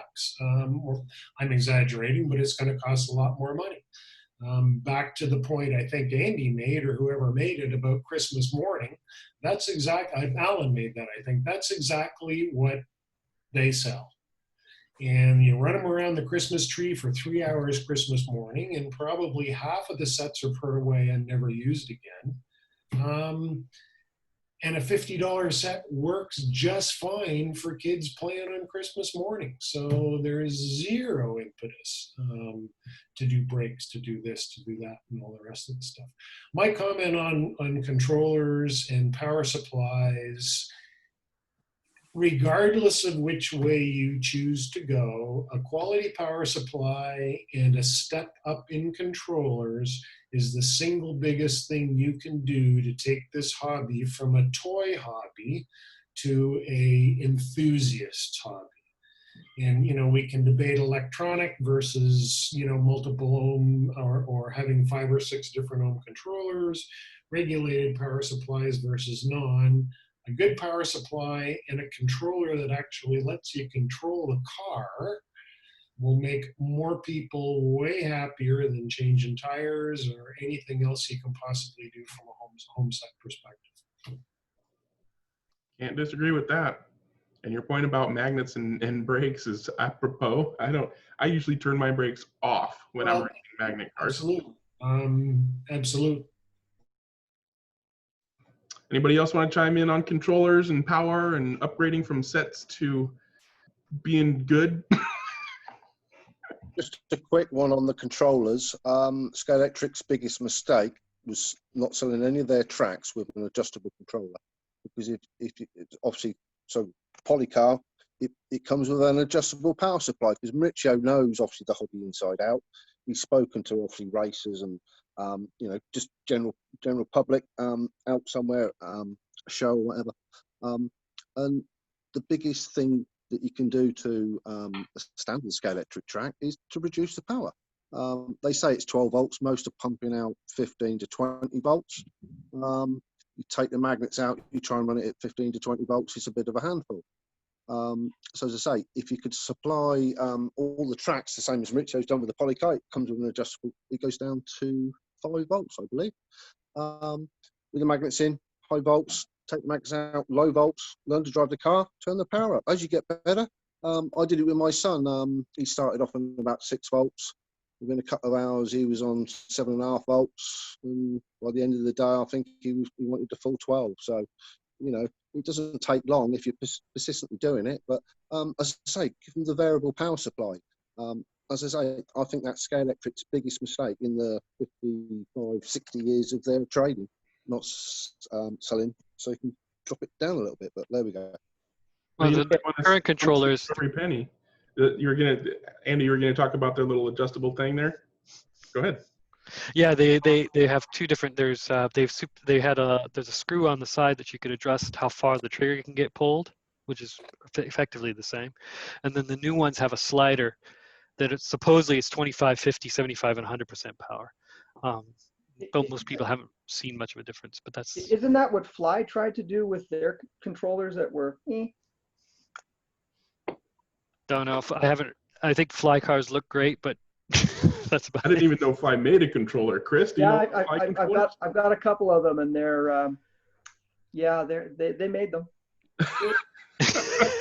They must have been great since nobody else but you knows about them. Yeah, I believe they were released in the early 2000s, 2000, 2002, something like that.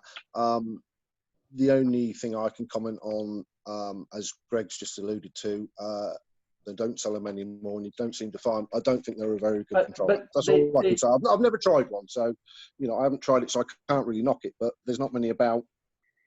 No, but they do look good. Explains it really. They're actually really nicely designed. But that's they look good. Yeah, like John, good.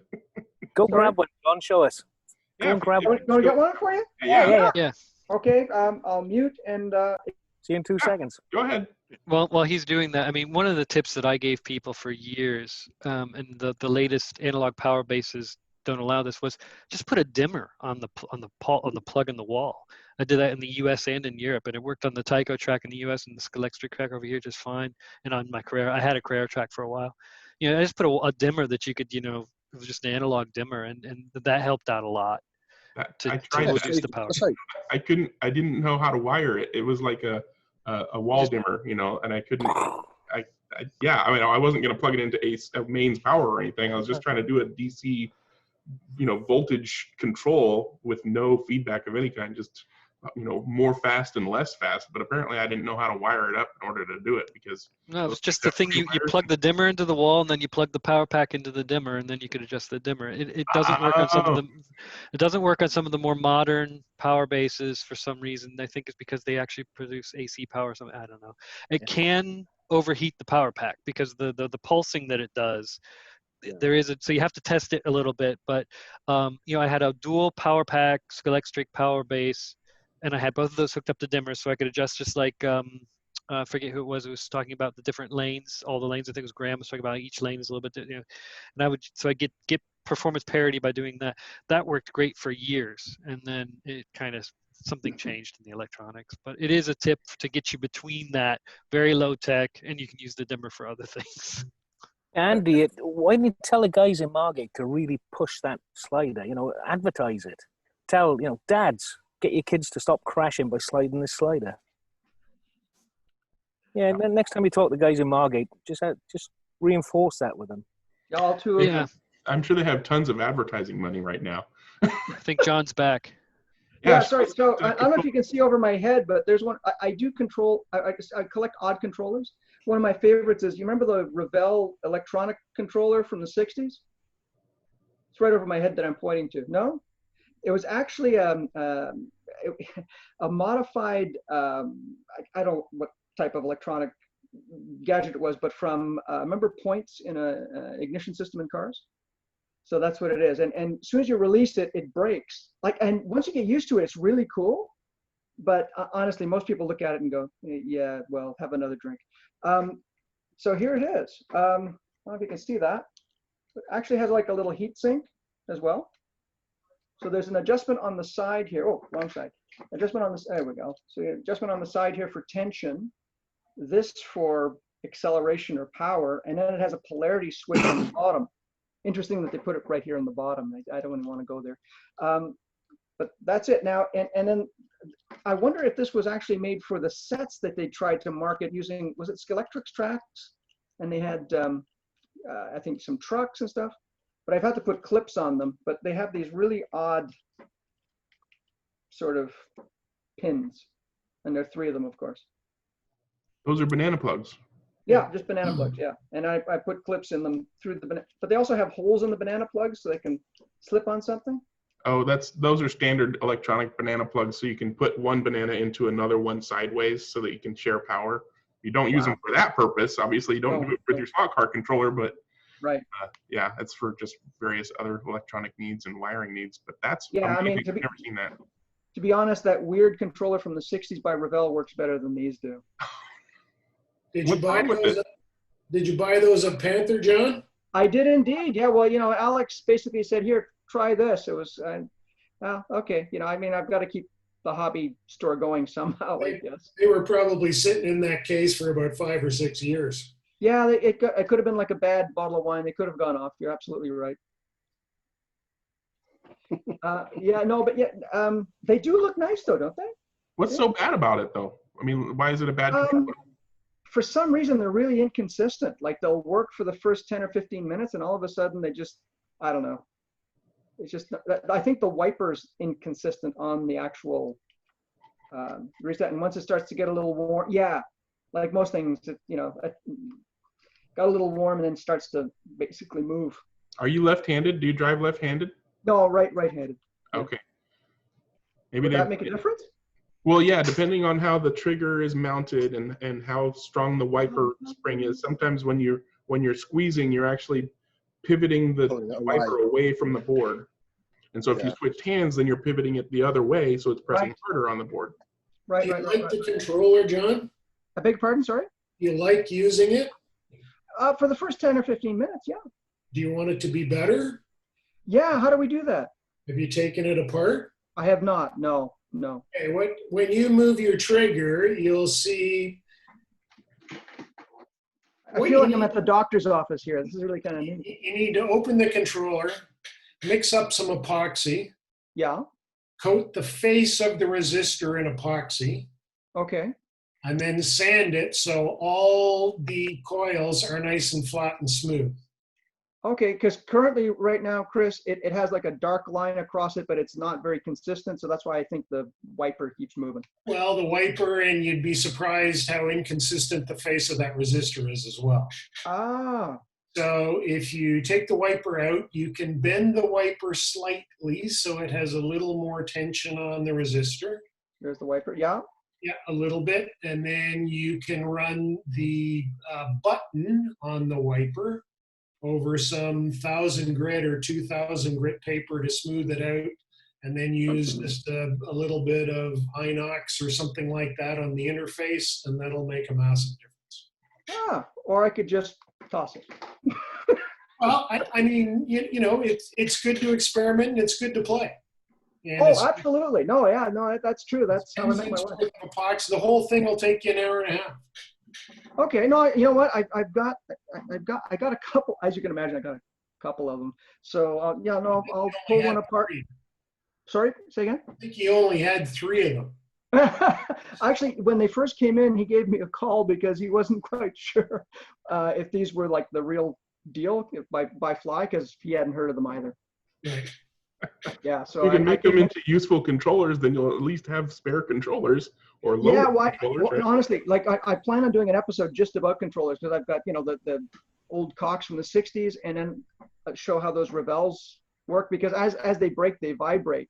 I wonder who really had it's very, very interesting product. Although the 60s was that kind of era for, you know, you never know. Yeah, that wiper arm and resistor mechanism is pretty much the same on all controllers and present pretty much the same issues. As they get used, the wiper gets hot and then it loses its flex and its spring. And also the wiper carbon end starts scoring a great big gouge out of the resistor.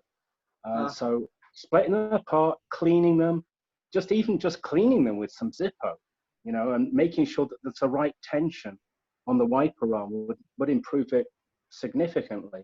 But these are the kind of issues that, you know, it's okay when you're at home, but when you're club racing, it's one of my big things that I really like about the slothead SCP, that there's no wiper arm, you know, because that piece of the equation that can go wrong, that gives you an inconsistent feel, that ruins your night out, you end up throwing the controller in the bin, swearing you will never use one of these things again. So I wonder if you said to actually put some butane on it as well? Yeah, anything to clean it. Yeah, just give it a clean over. Oh, okay. Yeah, cotton bud is good. Yeah, cotton bud is good. So wipe it with some 120 grit, maybe even. But again, make sure when you pull the controller apart, make sure the tension on the wiper arm is correct. So it's not too hard but not too loose. And you'll find that all of these little tricks and things make it work. Use a little bit of inox on it, make it, you know, run smoothly. All these things will help. Okay. Yeah, those Q-tips are no good since they went to paper shafts. Yeah. Getting rid of plastic, it's a bad day for me.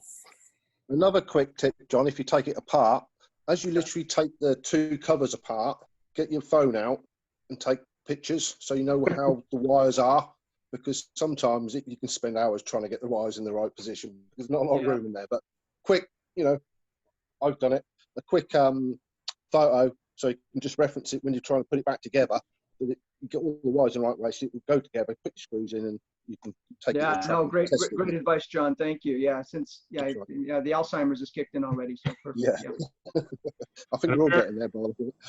Apparently, Fly used to include, or they sold a set with a car and a controller. Zach says I just saw that. Yeah, came with a car in a display box. So that might be where some of the controllers came from. Is those displays, you know, sell the car, you know, part out the car and then have a controller sitting around. Right. I just thought because it was Spanish, it would only work for so long and then quit. I get the joke. I catch that. About the 4 hours.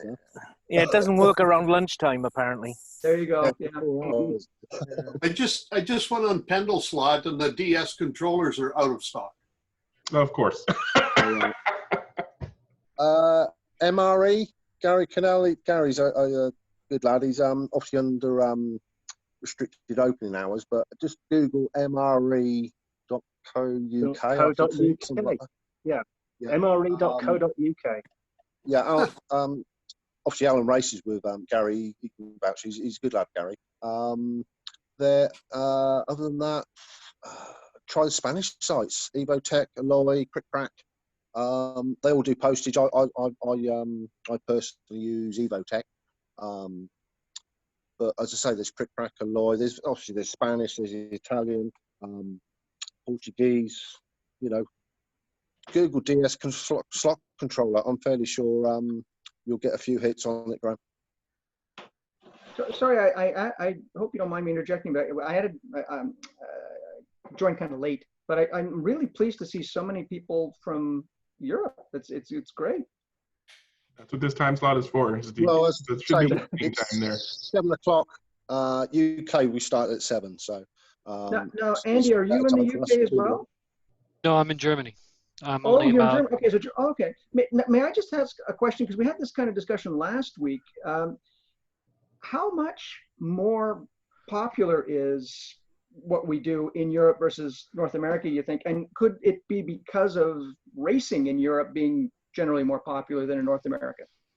I think it's the same, but we're a lot more condensed than the United States. I think physically we live closer to each other in Europe. Well, I grew up next to Michigan. I grew up next to Michigan International Speedway in Michigan, and then I live 5 kilometers from the Hockenheimring now, so I know both sides. it's at its core, a race fan's a race fan. A gearhead, a petrol head, whatever. I'm a little bit of an oddity. I'm more into it for the engineering and the science side of things. Like most people will gasp when I say I don't think motorsport has to be loud. I'm a big fan of Formula E, for example. But don't get me wrong. When I was we have a historic racing event here in Hockenheim, and the first time a completely rebuilt by Porsche 917K came up behind me, I got goosebumps. So there certain sounds will trigger emotional reaction. When it comes to slot cars, Carrera being an institution in Germany is just like Scalextric in the UK and many of its former colonies. So, I mean, in fact, in German, there is no word for slot car. If you say anything, if you even try to roughly translate it, they just stare at you. You're like, you did what with a car? What It's is like, it? no. Elektrisch Bahnhof or something like that. Elektrische Rennbahn. Yeah, I Rennbahn. was going to say, whatever the word must be, it's got to be 4 feet long, right? Yeah. Yeah. So yeah, people say Carrera-Bahn, which literally just means Carrera track, so that's what most people know it by, which makes it really, really hard for other companies. In fact, I'm thinking about doing an article for Slot Car Magazine about some of the competitors in Germany that don't exist anymore because of Carrera's dominance. And there's a lot of parallels to the way Scalextric's seen in the UK and in the other English-speaking countries. So it's very much seen by most people as a toy, as a Christmas toy that you get out and then you put away. We've seen a huge influx because of the lockdown of people doing it again. Lots of the questions of my cars won't go around the track, my cars won't move, my cars slow down, all that same stuff. You saw that on the German language stuff. And there's but the weirdest thing that I always find is we're not quite as compact as the UK. I mean, Germany is the largest country in Europe, but 1/24th scale is where it's at. If you want to do club racing, you do 1/24th scale. There's almost. I have seen some people in Germany that basically make an absolutely gorgeous model and then race it, like so detailed in 1/24, it's a work of art. Yeah, it's called the German Slot Classics, DSC, Deutsche Slot Classic. And I race in that category. I am always last, both in the Concours d'Elegance and the racing, because these guys have been doing it since the 60s. And yeah, there's like, in fact, the Slot Car Magazine I did for the past 2 years, in 2018 and 2000, what year is it now? Yes, 2019, 2018. I did an article about the Hockenheim Historic. I forget, it would be the June or July edition. So you can see, I got a lot of pictures of these like cars where you can take the bonnet or the hood off the car because they're held on by magnets. They actually have motors inside.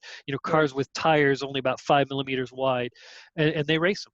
And Michael Niemas is probably the most well-known one. He's actually he's online. He's the guy who even wires up the gauges through the T70s and stuff. Yeah, he lives not even an hour up the road from me. I've met him multiple times. I've got his book as well. He wrote a book about it. It's only in German, unfortunately.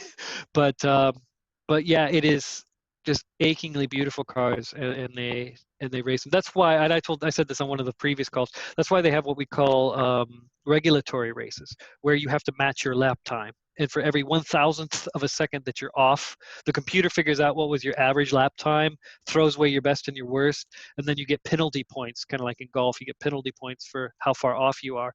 And and it's like it's like 1 point for every 1,000th of a second.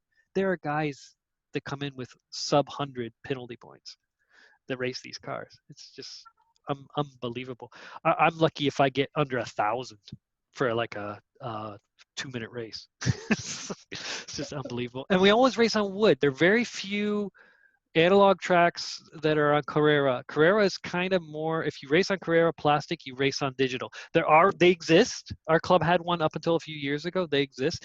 But if you're going to go club, you go 124, you go wood, and sometimes glued, sometimes not. So it's very different. I never understood why in North America, HO, considering how much space we have, why was HO such a big thing? I'm not knocking HO racing as part of the hobby. I mean, I have an HO track in the States. I know a lot of people, you guys all know Andy Player in the UK, Woodcote. He's very much. WHO Worthing, they race HO, stuff like that. And I love it, especially if you don't have a lot of space, but it makes sense where you don't have a lot of space. But in the US, 124th Racing, absolutely exquisite cars. Yeah. And, well, I always thought of HO as the entry drug, sort of like the marijuana of the hobby. First one's free. Yeah. But 132 is quite popular, but and 143rd is pretty much the HO. Carrera Go. SCX tried to get in on it a couple of years ago. 143rd. Lloyd's our 143rd guy. I don't see him here tonight. But yeah, and that's the way I got back into it. I had a Tyco track in the States. A guy at work was selling a Carrera track, and it turned out to be this anomaly of a Profi was what it was called, which is German slang for professional, and it's 1/40th scale officially, but you can race 132 on it. Yeah, you can race 132nd on it just fine. And that sounds like what Cox did with Eldon when they sort of got Leisure Dynamics and went, oh geez, what do we do with this stuff? Yeah, and it pretty much it's kind of like the Porsche 924 I say of the Carrera. It's sort of like it got him through the crisis, and if it weren't for a lot of people poo-poo the Porsche 924 and the 44 not being real Porsches, but it's like without them Porsche wouldn't be here today, and without Carrera Profi, Carrera wouldn't be here today. So yeah, it's but I see a lot of parallels, real similar conversations between I bounce between the various forms and the various languages, and almost all the same problems, the same discussions, same fights between digital and analog. I just got into a fight with a moderator on a German forum because he poo-pooed digital racing. Yeah, but the thing about the UK too is they have a wonderful propensity to taking a trade name and making it a noun. Like no one vacuums, they hoover. Yeah. Right, and no one no one plays slot cars. They go and they do Scalextrics, regardless of the brand that they're using. Well, I grew up making copies. I Xeroxed copies. Exactly. Yeah. Well, Kleenex, Thermos. I mean, it goes on and on and on. Yeah. It just shows how embedded it gets into the social fabric. The biggest problem with German though is that the vocabulary, they mix German and English, so it's hard to search on stuff because they misspell the English a lot. And like they spell it phonetically. For example, a thread, they'll often say Fred, F-R-E-D. Okay. And this is something I brought up also on a previous call, because I think, Greg, you mentioned about Googling, how do I get a new PowerPoint? I tried 2013 when I started getting into this again.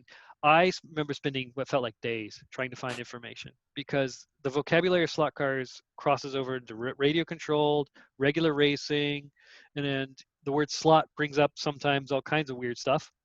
Yeah, absolutely. You got to be careful where you're doing your Googling.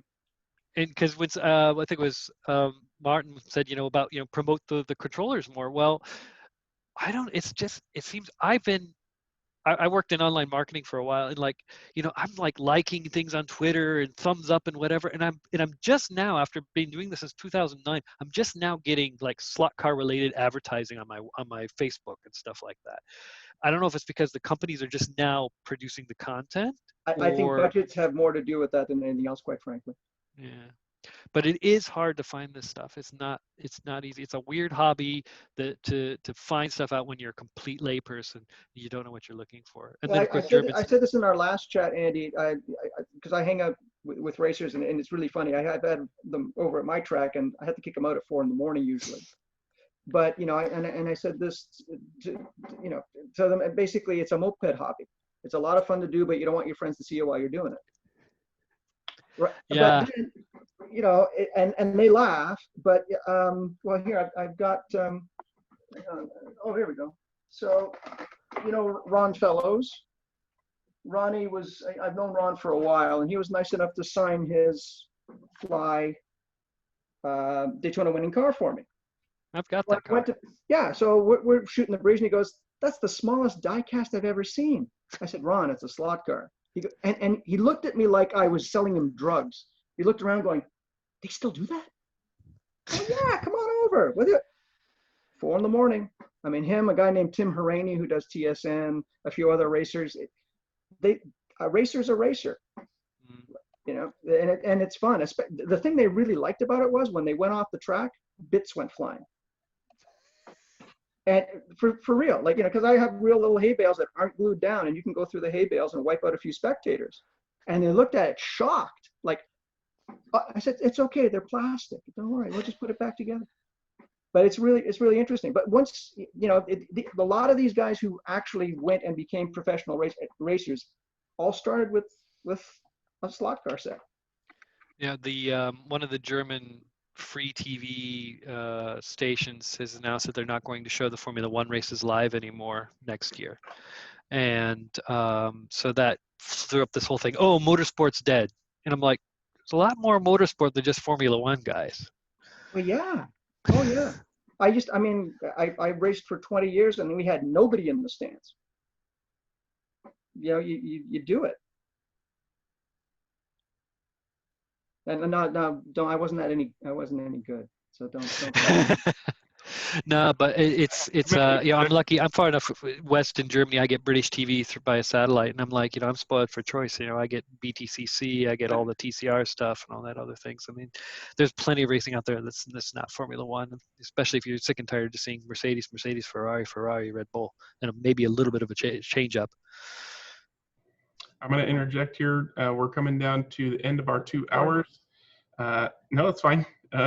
If anybody has any last minute things that they want to ask or talk about or anything, it looks like we're getting down to chit chat stage, at which point I'll go ahead and stop the recording, but we'll hang around in the chat so everybody can just kind of chit chat for as long as they feel like it. Graham, did you have any last minute things you wanted to mention? I found that MRE site. Thank you very much, John.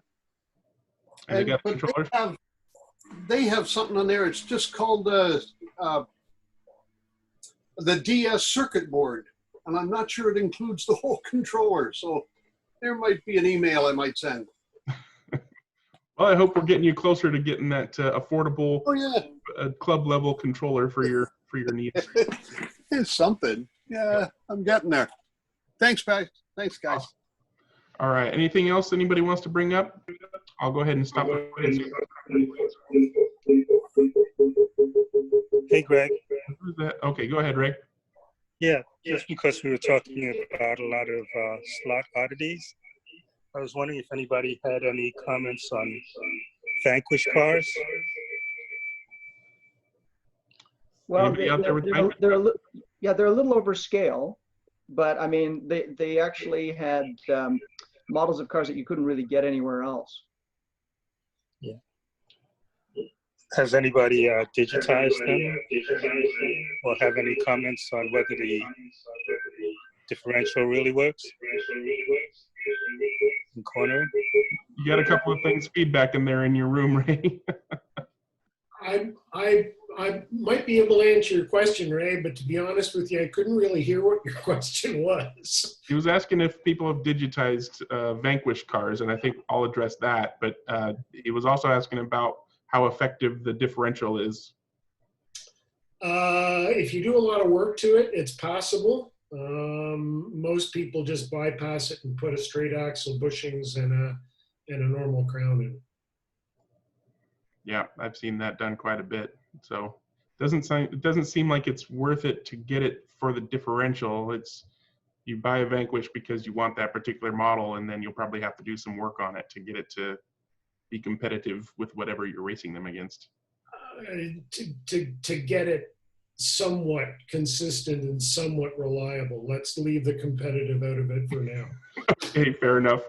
As far as digitizing it, I don't think I've ever seen one digitized for any digital system, but it's always, any car is digitizable. You just got to make sure that whatever system you're chipping it for is either capable of running the motor that's in it, or you swap the motor out for a motor that's not going to overload the chip you're putting in it, and find some room for the chip to be in there somewhere. I've chipped motorcycles, so you can chip pretty much anything if you have the right chip and you're willing to carve some space. If there's no space in there already, somebody's going to lose a leg or you're going to lose your fire extinguisher or whatever. You're going to lose something in there, but pretty much everything can be chipped. If you've got the will, then there's a way. I used to run one on at Oxford. We used to run them as a class, predominantly the McLarens, the Can-Ams. Nice cars, as everyone said, quite big. Putting a chip in it, don't think that'll be an issue. Loads of room in them. With the axle, mine's the axle that it came with the differential in it. All I did with mine was literally gently take it apart. I got some SEX Pro grease that I used at the time, so we're talking 15 years ago now. Just packed it full of grease, popped it back together. Bearings are glued in, general gluing, and obviously not glued and trued. It's just on its original tires, I think. General race prep, and it's been fine. Race winner. I've had no issues at all with the differential. Half the other guys that had them had obviously converted them to just put a slotted back end and a slotted gear on it. So as we say to people, as long as it's a standard sort of 927 gearing, you've got an issue, just swap it out. Chip will go straight in it. I say lovely. They've done some nice models, but as I say, as long as you're not a member of CSRA, you'll probably race it. Yeah, about the replacing the diff with the straight axle. Did they mostly do that for reliability reasons, or was the performance increase? Basically, the diff, it's like a real car. The diff explodes, and you don't get any traction. Yeah, I was just wondering if anybody who driven one extensively found that the diff really helped them around curves.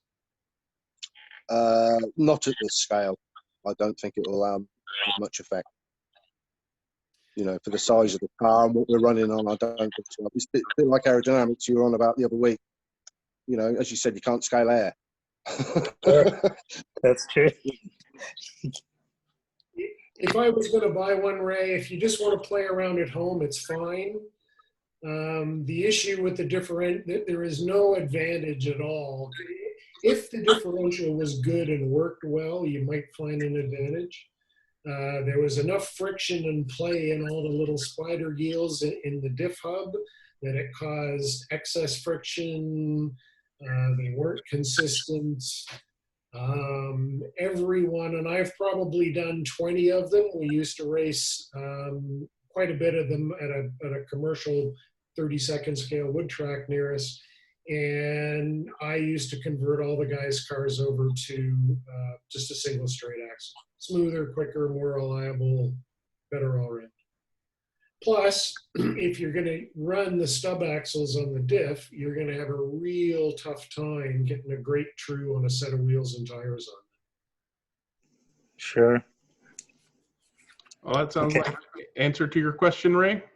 Yes, it does. Yes, it does. I've actually collected quite a few of them, and was going to start looking into maybe trying to chip a couple and run them together. So I'm not trying to make them competitive against anything, just among themselves. Which will be great. Run them, have fun. It's probably a good idea to glue the two diff pieces together, because what happens is the rear uprights, the bearing supports are very flexible, and in a corner they flex out, which allows the two diff housings to separate a bit. And then the spider teeth in the differential, the tips of each grind on each other, and there's no sufficient mesh. There's way too much backlash, and you just strip the end of the spider teeth. So run them until they break, and then have some fun, knock yourself out, chip them. When they break, just put a new axle and a gear in the back. Well, thanks. Excellent. And on that note, we're at our 2-hour mark, so I'm going to go ahead and hit stop, and everybody who's here can continue chatting. So thank you, everybody, for watching episode 10, and I hope you can join us for episode 11. So bye.